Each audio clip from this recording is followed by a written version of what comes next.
ये जो अचानक उनमें ये एनर्जी आ गई, ये जान पड़ गई, ये उन्होंने मतलब ये कि असम्बली को एक तरह से यरगमाल बना लिया कि ये मिट्टी के बावे में जान कैसे पड़ गई, ये हुआ क्या है भाई, पीछे हो क्या रहा है। स्पीकर अय्याज सादक ने रही सही कसर निकाल दी एक इंटरव्यू में। वो हामिद मीर साहब को इंटरव्यू दे रहे थे कि जी वो कौमी असम्बली में ये जो कुछ हो रहा है इनको कहा गया है। उन्होंने कहा जी किसने कहा है, कहने वालों ने कहा है। तो ये एक बड़ा क्वेश्चन था। नाजरीन, हुकूमत के लिए अमेरिका को लेकर इमरान खान के हवाले से परेशानी थी, बनी थी। ये पिछले कोई मैं अगर गलत ना कहूँ तो कोई पिछले 12 घंटे में या 16 घंटे लगा लें, लेकिन वो परेशानी अब नहीं रही। तो परेशानी क्या बनी थी और उसकी क्या अलामात आपने देखी, जाहिर है आपके दिलों में भी जहनों में भी सवाल पैदा हुए होंगे। सारे लोग नज़रें रखे होते हैं ख़बरों पे। तो सबसे पहले जो खबर नहीं आई, जो एक्शन सामने आया वो 1-2 दिन पहले से भी था, लेकिन कल जो तो कमाल ही हो गया कि कौमी असम्बली के अंदर अपोजिशन ने ऐसी की तैसी फेरी हुई थी, आसमान सर पे उठाया हुआ था, किसी की आवाज़ कानों पड़ी जो है वो सुनाई नहीं देती थी। इसी तरह पहले जो परसों में हुआ। और ये जो अचानक उनमें ये एनर्जी आ गई, ये जान पड़ गई, ये उन्होंने मतलब ये कि असम्बली को एक तरह से यरगमाल बना लिया। तो सवालात उठे लोगों के जहनों में कि ये मिट्टी के बावे में जान कैसे पड़ गई, ये हुआ क्या है भाई, पीछे हो क्या रहा है। अच्छा जी, एक बात। दूसरी,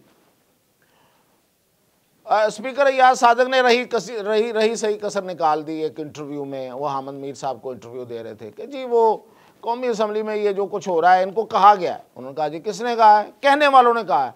अच्छा, जब ये आप कहते हैं ना कहने वालों ने कहा है तो हर कोई समझ जाता है कि फिर तो आपको इधर उधर हाथ भी लगाने की ज़रूरत नहीं पड़ती, तो सारे समझ जाते हैं कि किसने कहा होगा। तो ये एक बड़ा क्वेश्चन था कि किसने कहा भाई और क्यों कहा। हुकूमत के ख़िलाफ़, हुकूमत को डिच करने के लिए, हुकूमत को तंग करने के लिए, ये क्या है। अच्छा जी, तीसरी बड़ी बात वो ये थी कि जी एक जो विल्सन है, अमरीकी ऐवान नुमाइंदगान के मेंबर हैं, ट्रंप के करीब हैं और मशहूर हैं ज़रा ऊंचा बोलने में। आप ये समझें कि वो उनके क्या मिसाल दूँ आपको कि वो जो पीटीआई के एक एमएनए हैं, शाहिद कुछ करके वो हैं, या वो पीपल्स पार्टी के आगा रफ़ी हैं, या पटेल हैं, कुछ इस तरह के हैं। वो ओबामा को उन्होंने बड़ा उठ के बोल दिया था ओबामा के दौर में। तो ट्रंप को भी ऐसे लोग बड़े अच्छे लगते हैं। तो उन्होंने एक ट्वीट कर दिया, फ्री इमरान खान। बहुत बड़ी बात होना शुरू हो गई। अच्छा, और एक वाक़या ये हुआ कि पाकिस्तान के से यहाँ से गए हुए जिन्होंने असाइलम ली हुई है, असाइलम का मतलब है पनाह, अमेरिका की पनाह ली हुई है। हम कहते हैं ना खुदा की पनाह, वो अमेरिका की पनाह। अगर इसका ये मतलब नहीं है तो जो मर्जी मुझे कहें। तो वो वहाँ बैठे हुए हैं। उन्होंने वहाँ जाके कुछ लोगों को, उधर के जो लोग अमेरिका में रह रहे हैं, जो जिनके पास पैसा वैसा ठीक ठाक है, उनकी पैसे की बलबूते पे उन्होंने वहाँ पे एक कमेटी कोई अरेंज की। वहाँ जो अमरीकी हैं, ऐवान नुमाइंदगान के लोग हैं और सेनेटर्स हैं, उनके सामने जाके उन्होंने एक ब्रीफिंग दे दी। ये वो बात है जो आखिर पे है। इससे पहले एक और बात बताता हूँ। इससे पहले जो अभी लेटेस्ट है वो हुआ कि अली गौहर ने आगे कह दिया कि बानी ने कह दिया है, बानी पीटीआई ने, इमरान खान ने जेल में उन्हें कह दिया कि ख़त्म, मुज़ाकरात बंद, ख़त्म, बस नहीं करने। अच्छा जी, तो मतलब अभी तो जो डेडलाइन दी हुई थी वो तो 28 है, तो 28 तो आई नहीं थी, तो पहले ही ख़त्म। ये सारे सवालात ऐसे थे कि हर बंदा घूमा हुआ था और बहुत से लोग जो थे वो छलांगे मार रहे थे और उनके सर जो है वो छतों को लग रहे थे। अब जब हमने पता कराया तो पता ये चला, जो मैंने अभी जो आपको आखिरी बात बताई थी, ये अली गौहर से पहले, बैरिस्टर अली गौहर से पहले, कि वहाँ पे जो ब्रीफिंग दी गई, वहाँ से ये खबर भेजी गई कि साड़ी गल हो गई है। ठीक है जी, हमारी बात हो गई है अमेरिका में। अब बस अब या अभी थोड़ी देर या कुछ दिनों में ख़त्म। ख़त्म से मुराद ये नहीं है कि सिर्फ इमरान खान जो है वो बाहर आ रहा है, नो, ये सारा एक सारा जो भी जिसको वो कहते हैं, जो भी कहते हैं, वो सिस्टम लपेट जाएगा, ख़त्म हो जाएगा, बंदे घर वापस, कोई जेल में, कोई उधर कोई उधर। ये बात आई तो इसके बाद फिर मतलब ये कि ये असल में था जिसकी वजह से फिर बानी पीटीआई ने भी कहा कि चलो अपनी इज़्ज़त बनाते हैं, क्योंकि गवर्नमेंट ने कमीशन वमीशन तो बनाना कोई नहीं है। मैं तो बहुत दिन से कह रहा हूँ कि कमीशन कहेगा, कमीशन कैसा कमीशन, कोई कमीशन नहीं। तो इसलिए हम खुद ही मुज़ाकरात ख़त्म करते हैं, बात तो हमारी हो गई, ये बात सही है, इस हद तक बात हो गई है उनकी। लेकिन ना तो कौमी असम्बली में किसी ने कहा है, पता नहीं याद सादक ने क्यों ये कह दिया है, अब उन्हें वजाहत देना पड़ेगी इसकी, जो हमें पता चला है, और उसकी वजाहत वो किस तरह से देते हैं, किधर को डालते हैं। और ना ही कोई और हुआ है, वो जो विल्सन ने ट्वीट किया है वो भी इसी तरह ही है जिस तरह से रिचर्ड क्रेनल कर रहे थे, आजकल वो नहीं कर रहे। ज़ल्मे खलीलज़ाद लगे हुए हैं, क्योंकि उनका ये ख्याल है कि उनको यहाँ पे सफ़ीर बना के भेज दिया जाएगा, जो कि शायद ये नामुमकिन है।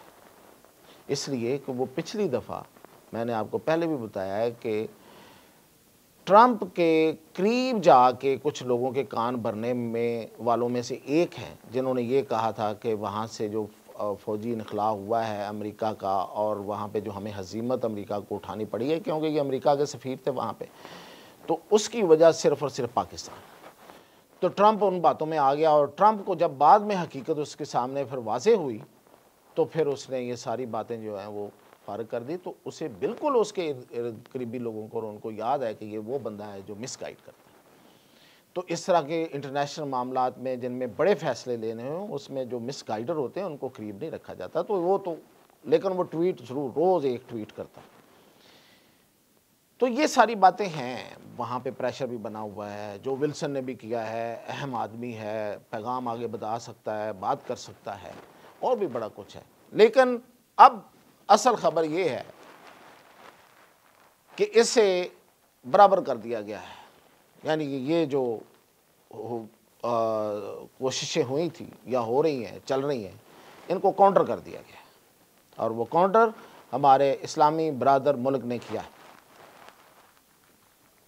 उनके सरबराह ने जब डोनाल्ड ट्रंप को फ़ोन किया है तो उसमें उन्होंने सारी बात समझा दी जी, और यही वजह है कि उस फ़ोन की खबर आने के बाद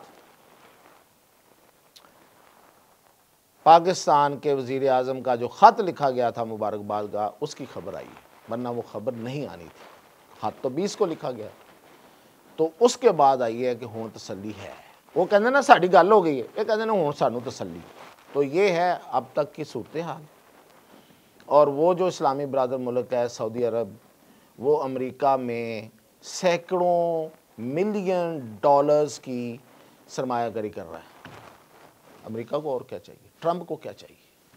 तो वो जो कहेगा वो माना जाएगा, या कोई पनाह लिए हुए अमेरिका की पनाह में मौजूद कोई सहाफ़ी या वहाँ का जो कोई किसी हद तक कोई मिलनर, एक दो ही होंगे, उनकी बात मानी जाएगी, या उनका लगाया हुआ पैसा बोलेगा। तो पैसा तो फिर बड़ा वो है। तो ये है अपडेट। तो इंशाल्लाह मज़ीद इसमें जो भी आएगी वो आपको बताएंगे।